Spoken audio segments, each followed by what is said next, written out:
মহান পেশা এটা আমরা বলি, অবশ্যই মহান, কিন্তু কেমন মহান, এটি অন্য 10টি চাকরির মতো কোনো চাকরি নয়। বাইরে মনে লোক দাঁড়ায় আছে, চেয়ার নেই নাকি? আল্লাহ রাসূল সাল্লাল্লাহু আলাইহি ওয়াসাল্লাম নিজেকে শিক্ষক হিসাবে পরিচয় দিয়েছেন, বুইস্তু মুআল্লিমান। আল্লাহ নিজেও বলেছেন ইউআল্লিমুহুমুল কিতাবা ওয়াল হিকমা, যে রাসূল মানুষকে কিতাব এবং হিকমা শিক্ষা দেন। তাহলে যিনি শিক্ষা দেন তিনি কি? শিক্ষক। রাসূল তিনি নিজেই পরিচয় দিয়েছেন। কোরআন হাদিসে তো অবশ্যই একটা ব্যাখ্যা। তাহলে রাসূল তো আর কিয়ামত পর্যন্ত আসবেন না পৃথিবীতে নতুন করে। আমরা যারা শিক্ষক তারা হচ্ছে রাসূলের প্রতিনিধি, রাসূলের উত্তরসূরি। আর উলামা ওয়ারাসাতুল আম্বিয়া এটা যেমন আছে, সেই সাথে সাথে আমি এটাকে আরো লার্জ করে সকল শিক্ষকই রাসূলের প্রতিনিধি, তিনি যে সাবজেক্টের হোক। রাসূলের অবর্তমানে আমরা তার দায়িত্ব পালন করছি। অতএব এটি অন্য চাকরির মতো চাকরি মনে করলে হবে না, এটি আমাদের জন্য ইবাদত। যে সন্তানরা এই দেশে রক্ত দিয়ে আমাদেরকে স্বাধীন করে দিয়ে গেল, কথা বলার মতো পরিবেশ করে দিয়ে গেল, আপনি নির্ভয় কথা বলছেন, নির্ভয় রাস্তায় চলছেন, এখন আপনার সমস্যা কি? আপনার দায়িত্ব পালনের সমস্যা কোথায়? এটি আমাদের আত্মসমালোচনা করতে হবে। নাহলে ওই শহীদেরা কিন্তু সামনে দাঁড়াবে যে আমরা তো জীবন দিয়ে তোমাদেরকে মুক্ত করে দিছিলাম, কিন্তু তোমরা কি কাজটা করেছো, জবাব দিতে হবে। সম্মানিত সহকর্মীবৃন্দ, আমরা অধিকাংশ শিক্ষক লেখাপড়া করি না। লেখাপড়া দরকার আছে? কোনো দরকার নাই, কোনো লেখাপড়া নেই। আমরা শিক্ষকেরা ক্লাসে যাচ্ছি, ক্লাসে ঢোকার পরেও আমার মাথায় নাই আমি এখন কি পড়াইতে ঢুকলাম, আমি কোথায় পড়াবো, কোন বই পড়াবো, কোন চ্যাপ্টার পড়াবো, কি বিষয় পড়াবো, মাথায় নাই। ক্লাসে ঢুকে আমার ক্লাসে ছাত্র কেন উপস্থিত থাকে না? কোচিং সেন্টারে কারা পড়ায়? তারা কোচিং সেন্টার চালু করেছে, তারা কোচিং এ যারা পড়ায় তারা কি আপনাদের সাথে বেশি যোগ্য? এটা স্বীকার করলেও সমস্যা, আসলেও যোগ্য না, কম যোগ্য। কেন?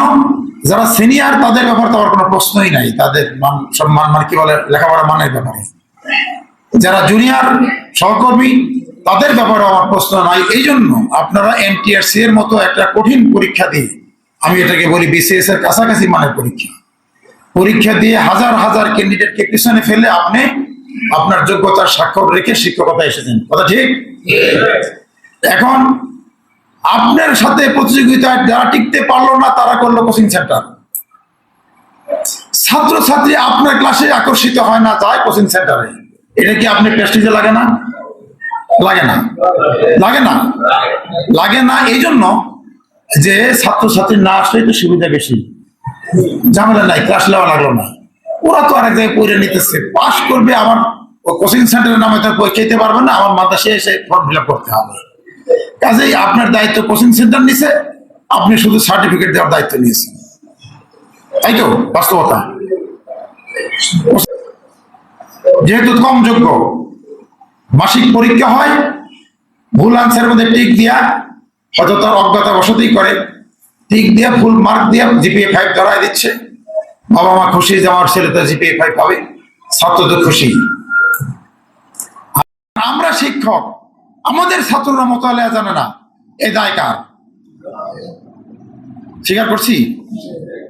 ইহুদি খ্রিস্টান আলেমদের দোষ ছিল কিতমানে ইলম, এলেম গোপন করা, মানে সুবিধা মতো এলেম প্রচার করতো, আর যেটা নিজের স্বার্থে বাধ্য যেত ওইটা গোপন রাখতো, হাত দিয়ে রেখে রাখতো। এখন আমরা কি সেই ইহুদি খ্রিস্টান পণ্ডিতদের, পাদ্রীদের দোষে দুষ্ট হতে যাচ্ছি না হয়ে গেছি? তাহলে আমাদের পরিণতি কি হবে?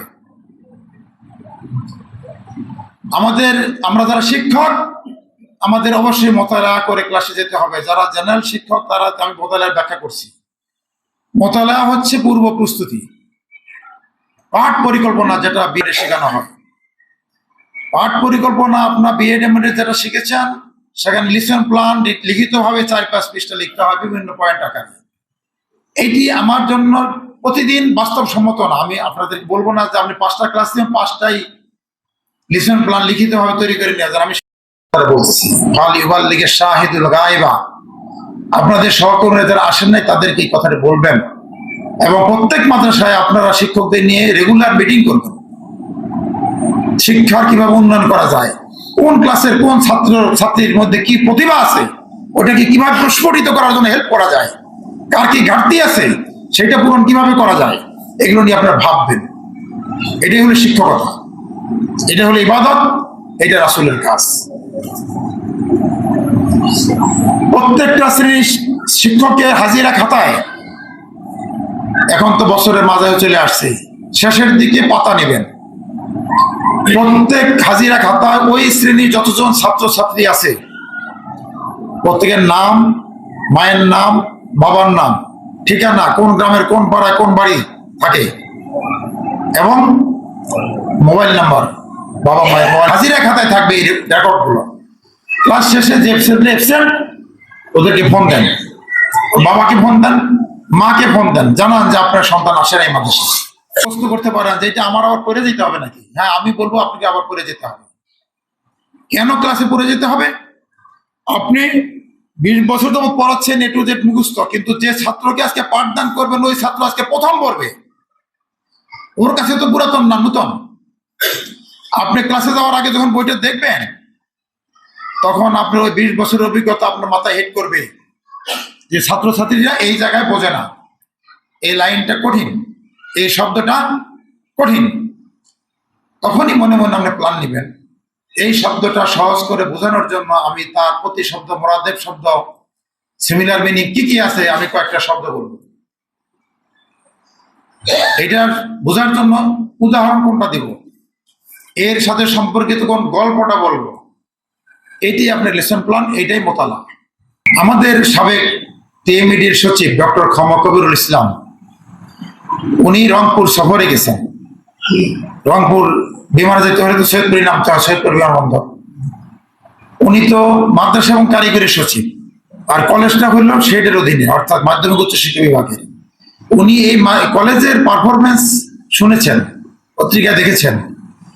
এটি মানে রহস্য জানার জন্য এই কলেজে ঢুকলেন। এটা বিমানবন্দরের পাশে এই কলেজটা, বাউন্ডারি পাশাপাশি।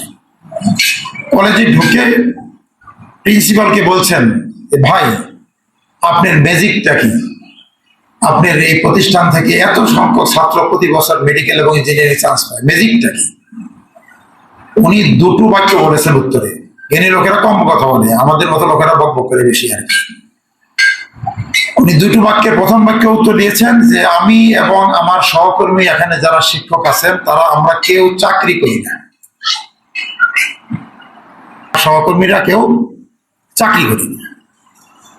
দ্বিতীয় বাক্য প্রথম বাক্যের তাফসীর। দ্বিতীয় বাক্যে বলেছেন যে আমার যত শিক্ষক আছে যে সাবজেক্টের, ওই সাবজেক্টের প্রতিষ্ঠা করেছে সেখান থেকে বেরিয়ে আসতে পারিনি আমরা,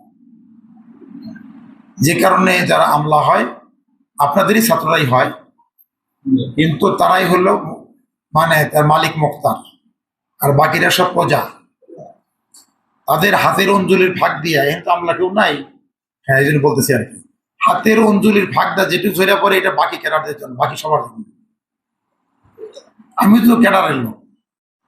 বর্তমান শিক্ষামন্ত্রী চিন্তা করছেন যে একটা স্থায়ী শিক্ষা কমিশন হবে। এটা এডুকেশন, এটা মানে কি বলা হয়, চলমান প্রক্রিয়া। আপনি বিশ্বের সাথে তাল মিলিয়ে বিভিন্ন বিষয়ে আপনাকে পুরাতনকে বাদ দিয়ে নতুন গ্রহণ করতে হবে। এর অর্থ এই না যে কোরআন বাদ দিয়ে নতুন কোরআন বানাবেন, আমি বলছি সাধারণ বিষয়ের কথা আর কি। এটা চলমান প্রক্রিয়া, এটা কিভাবে আরো উন্নত করা যায়। একটি স্থায়ী শিক্ষা কমিশন থাকবে, ওই যে 10 বছর 15 বছর পর পর করে প্রস্তাব দিয়ে যায়, আবার আরেকজন এসে বাতিল করে, এটা না। স্থায়ী একটা শিক্ষা কমিশন, যেমন বিশ্ববিদ্যালয় মঞ্জুরি কমিশন আছে, এরকম একটা স্থায়ী শিক্ষা কমিশন হবে, সেরকম চিন্তা চলছে।